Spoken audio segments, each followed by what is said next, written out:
with Manishi Raychaudhuri and talk about where he feels markets are. And Manishi, good morning. Thank you for joining us.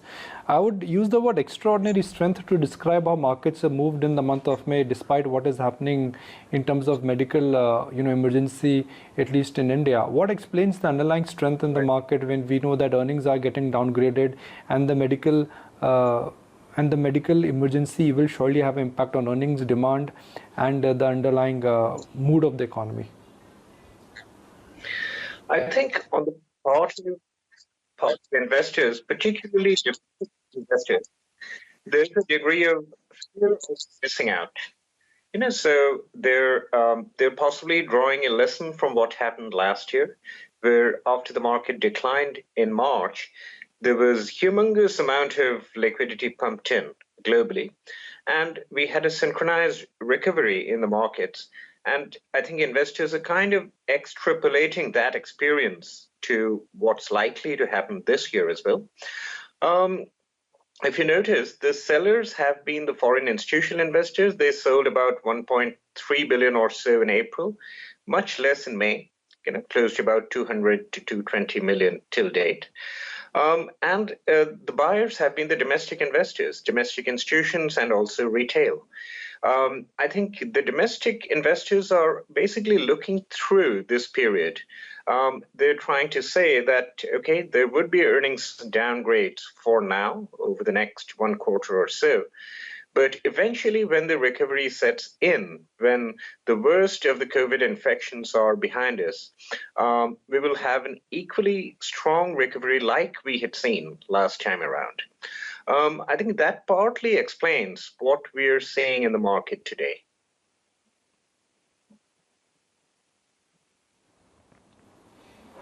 That's an assumption, but do you think the reality is very different? And, I hate to sound bearish. I think I'm one of the biggest bulls you must have met in your life.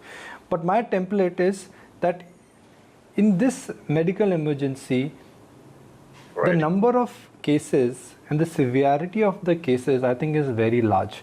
For the first time, there is evidence and there is anecdotal data which indicates that Bharat has got impacted, which is rural India has got impacted. So do you think those who are assuming that the second wave recovery would be similar to that of the first wave, they are in a denial mode? I'm at least partly in your camp. We downgraded India a little more than a month ago, I think around 20th of April, in our Asian model portfolio from an overweight to a neutral, partly because of this reason. We think that there are two areas to be closely looked at. Number one, consumer staples, and more so discretionaries. And also the banks, which are lenders to the retail sectors, which could therefore potentially have a decline in their asset quality, particularly the retail householders. We think there are the consensus earnings estimates in these sectors are already overstated. If you look at the consensus earnings estimates for Indian consumer discretionaries or the financials, they are currently in the range of 85 to 90% growth for fiscal 22. And that appears way overstated to me than what the reality might suggest. So, in fact, we took some money away from some of these sectors and deployed that more into IT services, which clearly looks more geared to the global growth picture that we are seeing right now. And that was how we are trying to play India today. I mean, we downgraded India slightly, a couple of notches from overweight to neutral. And within India, we moved slightly away from the large financials weight that we had more into the global cyclicals like IT services.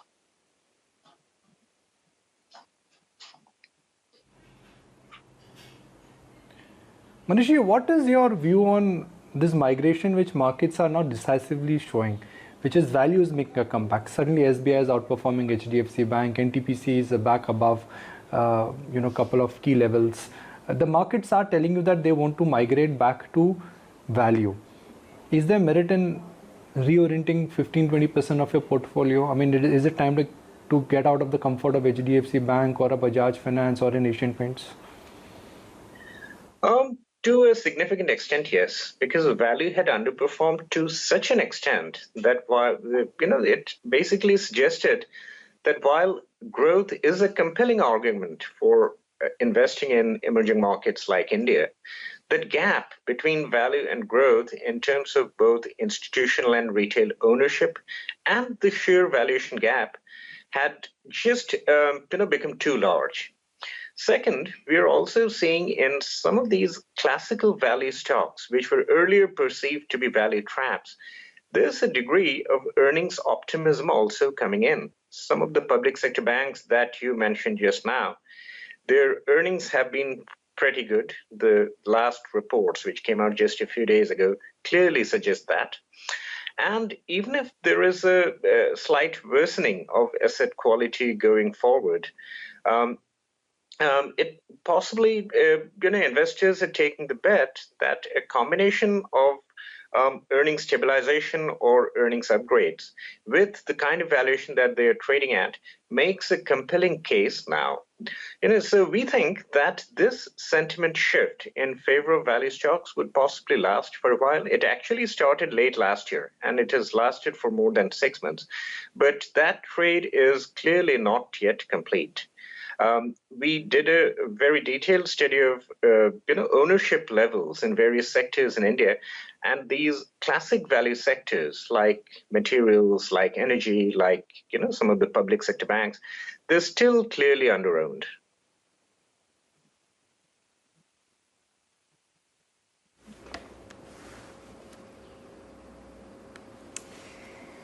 Okay.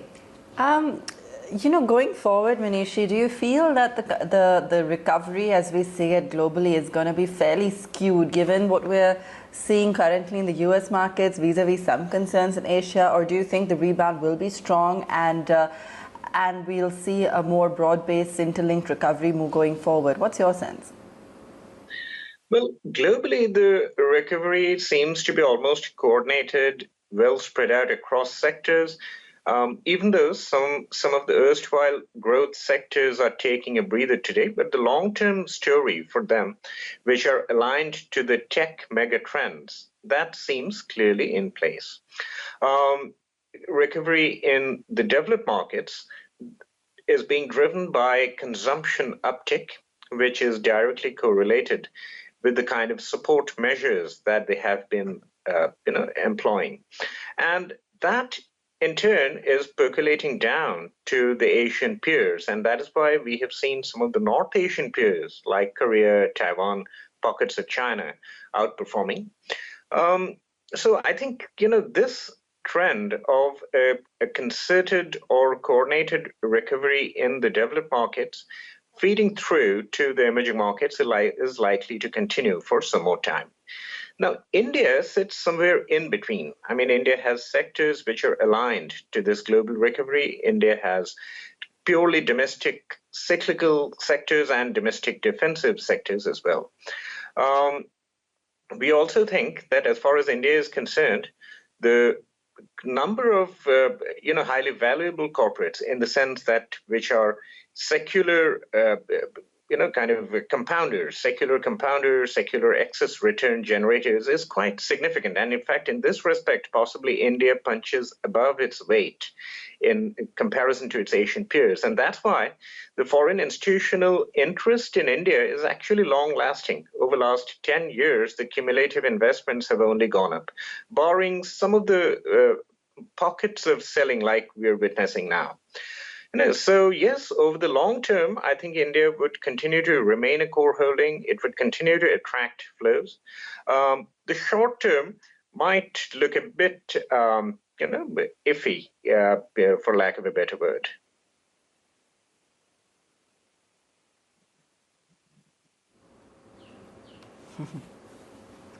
If he seems to be appropriate. Okay, so, in light of that, do you feel that there really is enough being done in terms of policy measures as well? I mean, you touched upon consumption, but with regards to the deep cyclicals and the kind of recovery everyone's anticipating on the value plays, is there enough of a push on that front when it comes to the Indian economy? So in this respect, I would like to draw a distinction between the emerging markets and the developed markets. The kind of policy push that we have seen in the developed markets have focused on consumption support by direct cash transfer, like you've seen in the United States or pockets of Europe as well. The emerging markets, particularly Asia, both the governments and the central banks have been more conservative. We have seen that across China, Korea, pockets of Southeast Asia, and India, where the quantum of both fiscal and monetary policy measures have been significantly lower in comparison to GDP when you compare it to the developed markets. There's a reason behind it. The developed markets, particularly the US, they have the reserve currencies of the world, so they're less concerned about the impact on their currencies, and therefore the consequent impact of, say, imported inflation. So it would seem that for the time being, one should perhaps not hope for significantly stronger fiscal measures as far as India is concerned. It could only come if the resource raising on the part of the government through, say, asset sales or disinvestment picks up significantly. That would give a lot of leeway to the Indian government to support consumption, invest in infrastructure, and so on. So those are the measures that we have to look at. Just purely expanding fiscal spending and therefore expanding fiscal deficit inordinately might not be the government's cup of tea for now.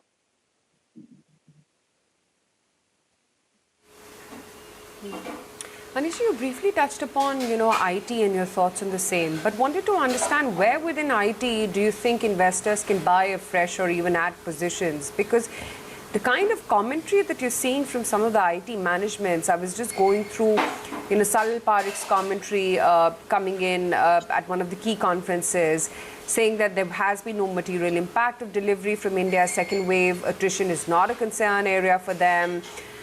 Saying that the deal win momentum and pipeline continues to remain strong, that there's large deal wins driven by digital capabilities rather than pricing. Similar can be said about Mindtree as well. We just heard from them as to how they've reiterated their FY22 guidance, saying that, they're reimagining the delivery model for a post-pandemic world. You can't buy it all in IT. So where is it that you would sense that there is still opportunity and headroom to go long on IT? Our preference in Indian IT lies in favor of the top-rung frontline companies, and you can easily name them, top 3 or 4 companies. Even though they have outperformed, they have, appreciated a lot in past 1 year or so. We think that their earnings upgrades are, possibly yet to come. They're yet to be captured fully, because our channel checks reveal that the deal wins from the developed markets is only just about beginning to happen. In the IT space, there are attractive mid-cap companies also. I think investors can dip their fingers into mid-cap IT space as well, because right now there's a broad-based recovery, a broad-based trend of increased deal wins, which even the relatively smaller companies would also benefit from. But of course, as you can understand, that I run an Asian model portfolio where the focus inevitably tends to be on the larger and more liquid peers.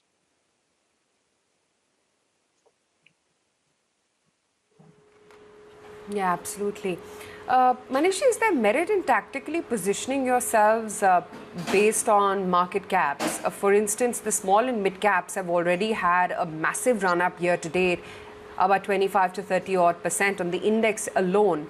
And I'm not getting into individual names here, as opposed to the meager performance of the benchmark, wherein the Nifty 50 has only gained about 8.5 to 9% Would you say that there is case that maybe money is going to move out of the broader markets and find its way back to large caps? We think that when it comes to mid caps and small caps, investors need to be selective. There are some sectors where the mid caps would possibly tend to perform better than in some other sectors. I'll give you an example. I just mentioned IT, where there seems to be a bit of a broad-based fundamental recovery. Another area could be financials. Mid-cap banks, mid-cap NBFCs. They also could gain after, of course, the present round of this COVID infection spike is behind us, and we are again on the way to a recovery. But in some other sectors, like, say, industrials or consumer discretionaries, I think investors should continue to focus on the market leaders who are still gaining market share and, above all, who have pricing power.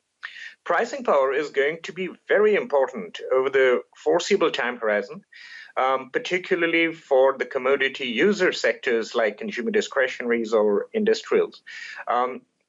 Because otherwise, the companies that don't have pricing power are likely to face pressure on their margins as a consequence of the commodity price spike that we have seen, which could actually last for some more time. So that's our prognosis, that in the medium term, investors would have to be very selective in the mid cap space.